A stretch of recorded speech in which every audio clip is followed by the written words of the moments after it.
पत्नी किसकी। छठी कहानी। धर्मपुर नाम की एक नगरी थी। उसमें धर्मशील नाम का राजा राज करता था।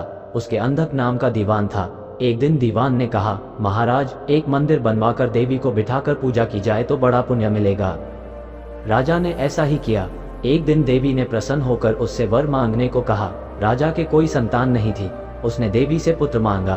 देवी बोली, अच्छी बात है, तेरे बड़ा प्रतापी पुत्र प्राप्त होगा।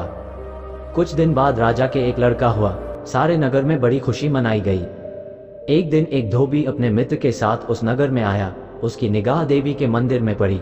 उसने देवी को प्रणाम करने का इरादा किया। उसी समय उसे एक धोबी की लड़की दिखाई दी जो बड़ी सुंदर थी।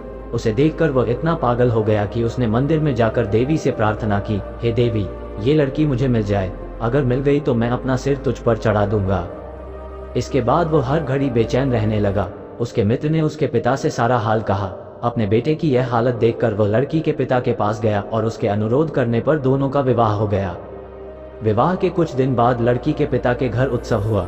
इसमें शामिल होने के लिए न्योता आया। मित्र को साथ लेकर दोनों चले। रास्ते में उसी देवी का मंदिर पड़ा तो लड़के को अपना वादा याद आ गया। उसने मित्र और स्त्री को थोड़ी देर रुकने को कहा और स्वयं जाकर देवी को प्रणाम करके इतने जोर से तलवार मारी कि उसका सिर धड़ से अलग हो गया।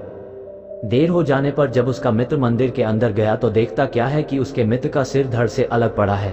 उसने सोचा कि ये दुनिया बड़ी बुरी है। कोई यह तो समझेगा नहीं कि इसने अपने आप शीश चढ़ाया है।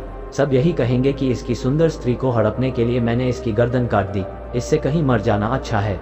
ये सोच उसने तलवार लेकर अपनी गर्दन उड़ा दी। उधर बाहर खड़ी खड़ी स्त्री हैरान हो गई तो वह मंदिर के भीतर गई। देखकर चकित रह गई। सोचने लगी कि दुनिया कहेगी ये बुरी औरत होगी, इसलिए दोनों को मार आई। इस बदनामी से मर जाना अच्छा है।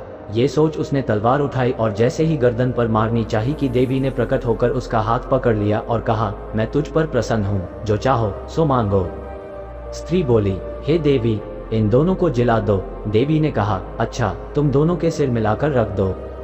घबराहट में स्त्री ने सिर जोड़े तो गलती से एक का सिर दूसरे के धड़ पर लग गया। देवी ने दोनों को जिला दिया। अब वे दोनों आपस में झगड़ने लगे। एक कहता था कि यह स्त्री मेरी है, दूसरा कहता मेरी। बेताल बोला, हे राजन, बताओ कि यह स्त्री किसकी हो। राजा ने कहा, नदियों में गंगा उत्तम है, पर्वतों में सुमेरु, वृक्षों में कल्पवृक्ष और अंगों में सिर। इसलिए शरीर पर पति का सिर लगा हो वही पति होना चाहिए। इतना सुनकर बेताल फिर पेड़ पर जा लटका। राजा उसे फिर लाया तो उसने सातवीं कहानी कही।